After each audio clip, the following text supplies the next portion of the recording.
Assalamualaikum warahmatullahi wabarakatuh dan salam tambang. Perkenalkan, nama saya Andi Alfaisa Marif, dosen Fakultas Teknik, Program Studi Teknik Pertambangan Universitas Boswa. Bidang ilmu saya adalah bidang ilmu teknik pertambangan atau rekayasa pertambangan. Pada hari ini, saya akan menjelaskan teknik pengajaran saya dengan metode Delivery, Interaction, and Assessment pada salah satu mata kuliah yang saya ampuh, yaitu mata kuliah Bahan Peledak dan Teknik Peledakan dengan bobot 3 SKS. 14 kali pertemuan tatap muka dan 2 kali pertemuan untuk ujian tengah semester, serta ujian akhir semester. Sebelum saya menjelaskan lebih lanjut mengenai teknik pengajaran saya, terlebih dahulu saya akan menjelaskan deskripsi singkat luaran mata kuliah Bahan Peledak dan Teknik Peledakan, yaitu 1. Mahasiswa mampu mengetahui tujuan peledakan. Yang kedua, mahasiswa mampu mengetahui mekanisme pemecahan batuan akibat peledakan. Yang ketiga, mahasiswa mampu mengetahui jenis bahan peledak komersial serta perlengkapannya. Yang keempat, mahasiswa mampu mengetahui rancangan peledakan untuk aplikasi tambang bawah tanah dan permukaan. Yang kelima, mahasiswa mampu mengetahui dampak peledakan terhadap lingkungan. Yang keenam, mahasiswa mampu mengetahui peraturan pemerintah yang berhubungan dengan operasi peledakan di pertambangan Indonesia. Untuk bisa mencapai kemampuan tersebut, mahasiswa akan diberikan topik-topik yang akan dibahas selama 14 kali pertemuan.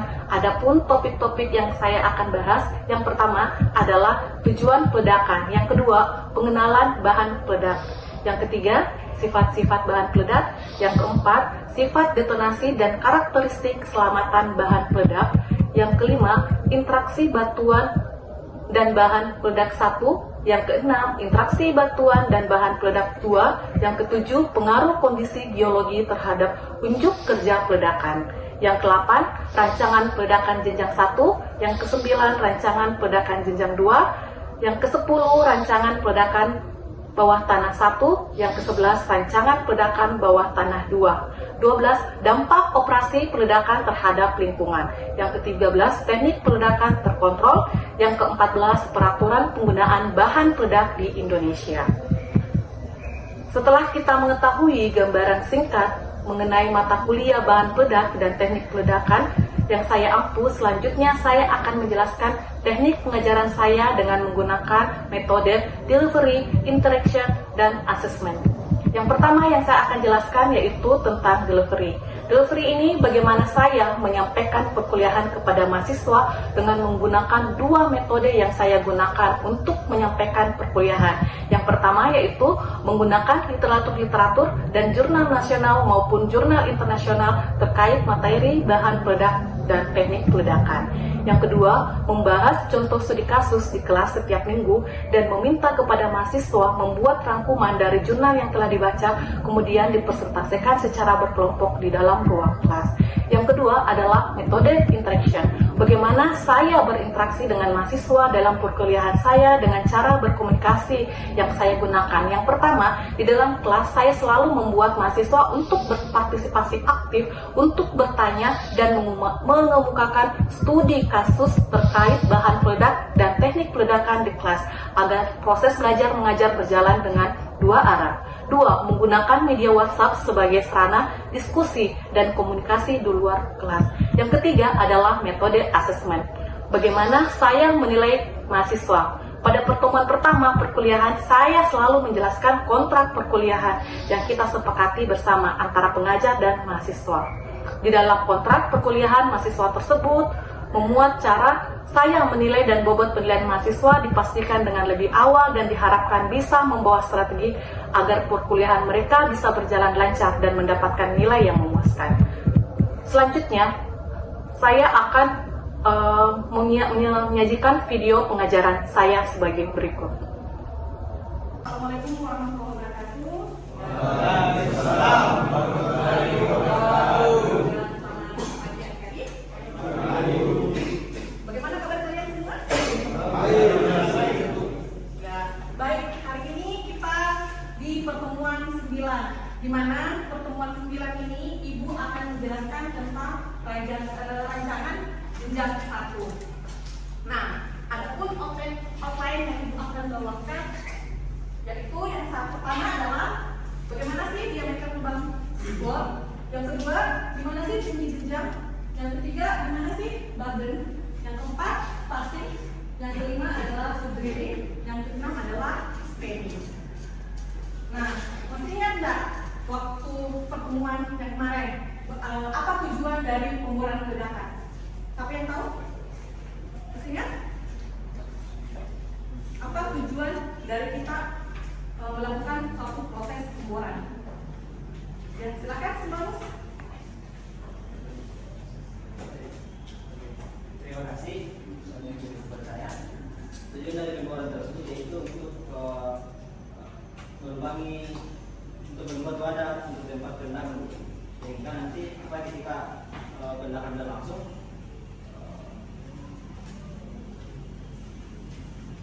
teman-teman untuk lubang ledakan tersebut diusahakan supaya tidak ada ruang pada lubang tersebut, supaya tidak terjadi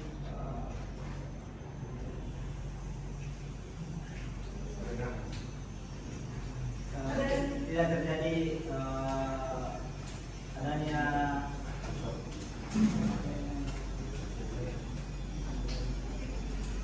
ada yang lain yang bisa jelaskan ke Ibu? Apa? Menurut saya tujuan dari pemboran itu untuk membuat lubang untuk mengisi bahan peledak dalam proses kegiatan itu dan blasting. Oh ya, oke. Seperti itu jawabannya ya. Jadi proses pemboran itu dilakukan untuk membuat lubang ledak. Sedangkan lubang ledak bertujuan untuk pengisian bahan peledak. Oke, sekarang nah, yang harus kalian tahu bahwasanya pada saat pemboran, awal pemboran yang harus kita ketahui terlebih dahulu adalah letak titik bornya kita. Kenapa? Supaya hasil yang kita inginkan bisa optimal sesuai dengan target produksi yang kita inginkan, seperti itu. Nah, baik, kalau selanjutnya kita akan ke diameter lubang bor. Nah, diameter lubang bor ini pemilihan lubang bor tergantung pada tingkat produksi yang diinginkan. Jadi semakin besar diameter lubang bor, semakin besar juga tingkat produksi yang dihasilkan. Yang kedua, dengan lubang bor yang lebih besar pula tingkat produksi yang dihasilkan. Nah, biasanya kalau diameter lubang bornya itu besar, berarti hasil fragmentasi yang dihasilkan juga besar dan target produksi juga semakin besar.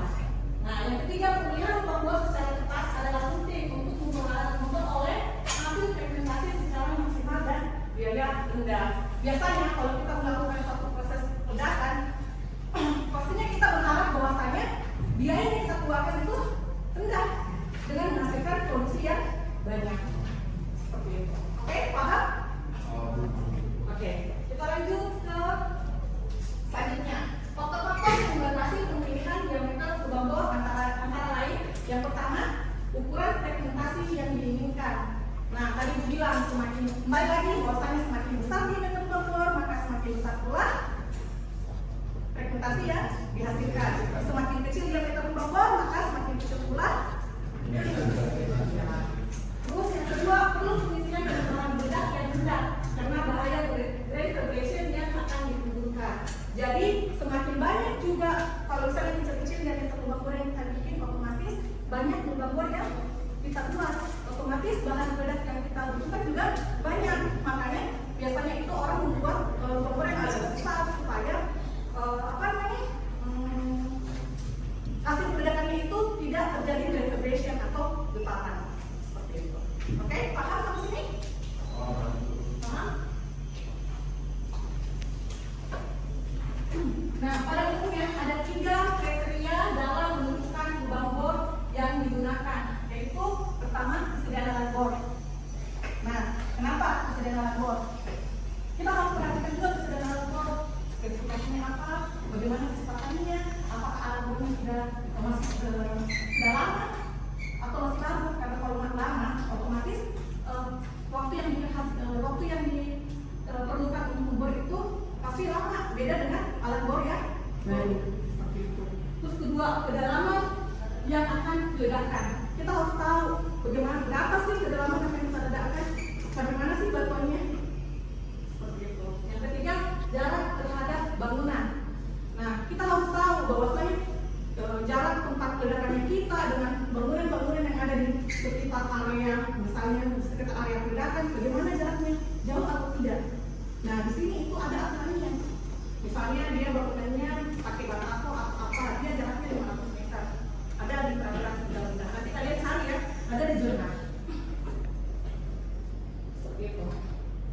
Nah, biasanya diameter lubang bor ini biasanya juga kita buat kisaran antara 0,5 sampai 1% dari tinggi jenjang. Nah, diameter lubang bor itu sama dengan 5 sampai 10 tinggi jenjang. Seperti itu. Oke, yang kalian buat nanti dia sekitar 5 sampai 10 dari tinggi jenjang. Seperti itu membuat diameter lubang bor. Paham? Nah, menurut penelitian terdahulu, yang namanya aturan 5 atau rule of 5, dia bilangnya kayak gini. Diameter bahan peledak itu misalnya diameternya 2, berarti tinggi jenjangnya itu 10 yang dipakai dan seterusnya. Ini sudah diteliti dan menghasilkan seperti ini. Ayo. Kalau 2 dia pakai 10, kalau 4 dia pakai 20, kalau 6 dia pakai 30. Seperti itu. Jadi semakin besar diameternya, semakin besar pula tinggi jenjangnya. Paham? Paham? Nah, yang kedua yang dijelaskan adalah tinggi jenjang. Nah, tinggi jenjang maksimum ditentukan oleh peralatan alat bor. Nah, masing-masing kembali lagi spesifikasi alat bor pasti kan beda-beda. Yang kedua, alat muat yang tersedia. Nah, spesifikasi alat muat juga pasti berbeda dan paketnya. Yang paket itu yang manggil. Nah, itu kan juga berbeda-beda tergantung jenis alat muat yang kita gunakan. Ada yang kecil, ada yang ukurannya besar. Oke? Terus ketinggian jenjang itu harus kalian sesuaikan dengan kemampuannya alat botak. Misalnya kalau tidak mungkin kita membuat jenjang kalau alat botak cuma misalnya ketinggian jenjangnya 8, tapi kemampuan alat botak itu cuma 4 meter, itu tidak mungkin. Jadi harus disesuaikan dengan kebutuhan jenjang untuk menggunakan alat bornya. Seperti itu. Terus bagaimana diameter lubang bornya? Tadi kembali lagi bahwasanya semakin besar diameter lubang bor, maka semakin besar pula jenjang yang digunakan. Siapa yang bisa baca gambar ini? Gambar ini hubungan diameter lubang bor dengan ketinggian jenjang. Ada yang bisa?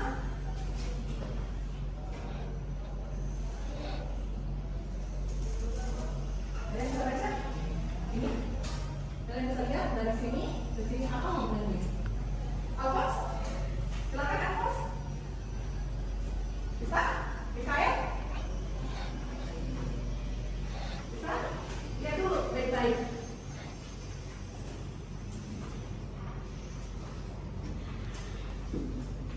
Kalau kita lihat bahwa semakin ya di sini semakin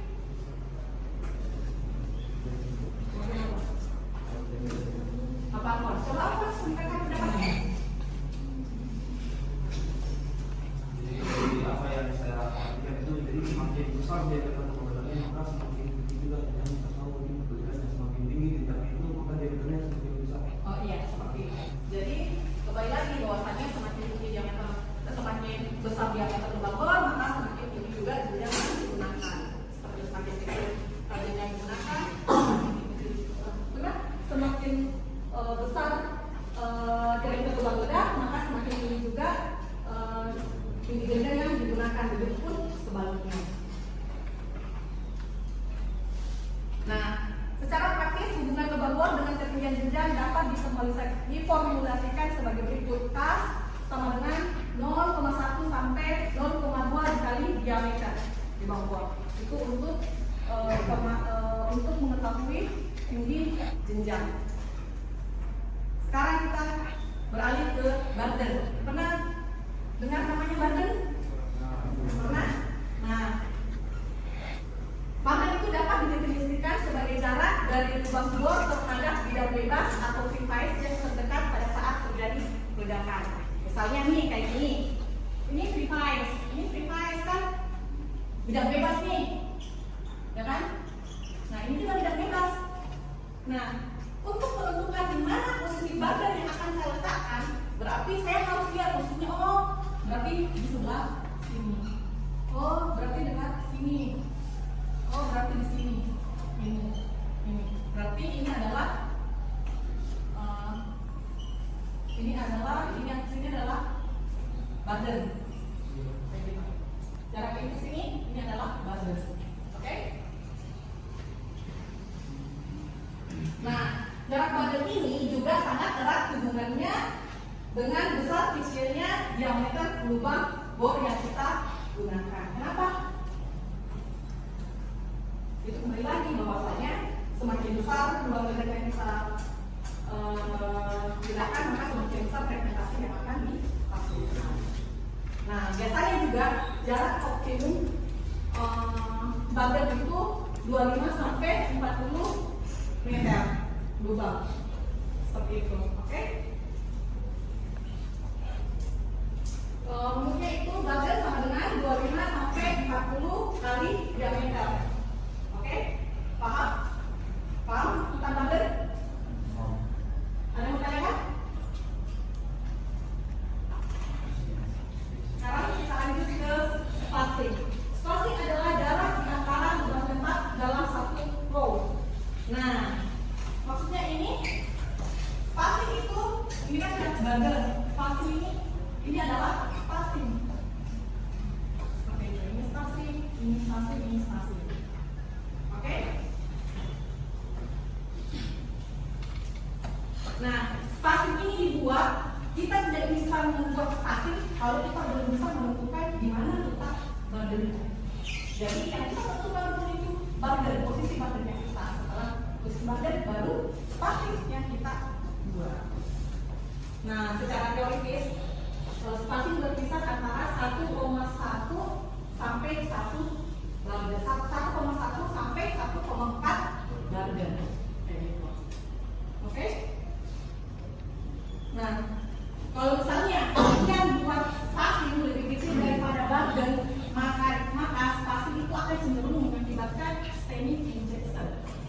Dan kedua, dia akan terjadi noise atau air las. Dan ketiga, jika spacing terlalu besar, maka fragmentasi yang dihasilkan tidak sempurna. Makanya juga jangan terlalu ini besar, terlalu besar jarak spacingnya juga, karena jangan sampai fragmentasi yang dihasilkan itu tidak sempurna. Kayak gitu. Oke, sekarang lanjut ke subdrilling. Nah, subdrilling adalah tambahan kedalaman pada lubang bor di bawah rencana alat lantai jenjang. Nah, contohnya seperti ini. Ini sudah kedalaman, ya kan? Nah, jenjang itu ditaruh di sini, kayak gitu. Kedalaman itu, kedalaman itu apa namanya? Jenjang itu dibawa dari dilebihkan untuk membuat suatu jenjang seperti itu. Jadi misalnya, oh sekian meter kedalaman lubang bor itu, kayak gitu. Oh, saya kasih lebih untuk saya simpankan subdrilling supaya tidak terjadi tuh atau penjoran. Kenapa kalau terjadi tuh atau penjoran? Nah, kalau terjadi itu pada saat proses pemboran, nantinya setelah terjadi ledakan tidak setengah pemboran, dan pada saat pemasukan dan penguatan kayak gitu.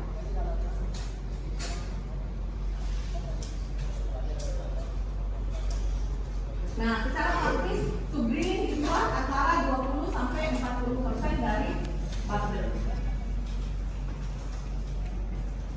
Sekarang stemming. Yang kedua adalah stemming. Stemming adalah tempat material penutup di dalam lubang bor di atas. Jadi setelah kita masukkan bahan peledak, kita tutup itu bahan peledak.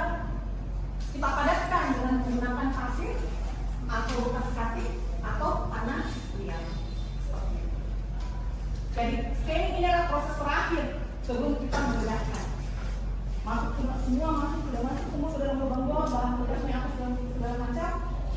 Kita sudah sampai, kita tutup dengan stemming. Nah, stemming ini kita rapatkan supaya tidak terjadi pembuangan energi kayak gitu pada saat peledakan. Nah, ukuran stemming ini juga kita buat tergantung dari jarak badan, dan biasanya dibuat sama dengan S sama dengan 0,7 dikurang 1 dikali B. Itu adalah stemming. Oke.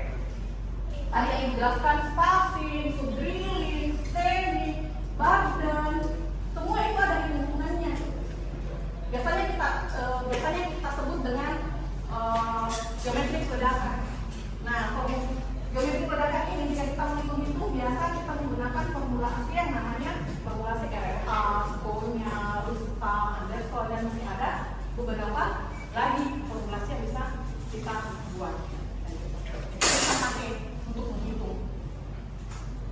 bertanyakan? Ada yang bertanyakan? Ada yang bertanyakan? Ya, oke. Saya. Boleh berdiri, silakan. Tadi Bu yang dijelaskan kan mengenai semua mengenai pelaporan. Saya pertanyakan pada pelaporan Bu, apakah ada limiter yang maksimal atau minimalnya pada nomor tersebut? Jika ada kira-kira berapa limiter minimal dan berapa limiternya yang untuk maksimalnya? Nah, tergantung dari batuan yang akan ditembus kayak gitu. Misalnya dia sangat dalam, misalnya yang saya hitung itu dia menggunakan 8 steel, 8 meter. Dia menggunakan 2 steel. Satu steel itu 1 meter. Satu steel itu 4 meter dalam satu steel. Terus kalau 2 steel berarti dia 8 meter. Tapi tidak sampai 8 meter biasanya 6 atau sekitar 7 kalau di semen Bosowa seperti itu. Tergantung dari batuan yang kita mau ini. Iya. Jadi selama 15 tahun ini